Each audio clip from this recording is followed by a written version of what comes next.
Hi all, good morning, happy Friday. நீங்கள் morning breakfast வெண்பொங்கல் தேங்காய் சட்னி.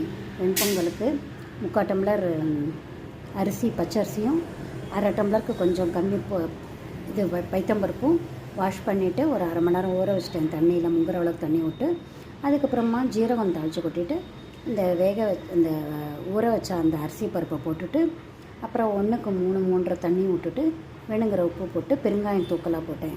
அப்புறம் அது நல்லா வெந்த உடனே நம்ம நெய்யில் முந்திரி பருப்பு, மிளகு, ஜீரகம், பச்சை மிளகாய், இஞ்சி துருவி போட்டேன். வாயில் வந்தால் நல்லா இருக்காதுன்னு கருவேப்பிலை இதெல்லாம் போட்டுட்டு ஒன்றா சேர்த்து போட்டு கலந்து டைரெக்டாக குக்கரில் தான் நான் பண்ணேன் ஆக்சுவலாக. அப்புறம் இந்த இதில் உங்களுக்கு காமிக்கிறதுக்கோசரம் கிண்ணத்தில் போட்டு வச்சு தேங்காய் சட்னிக்கு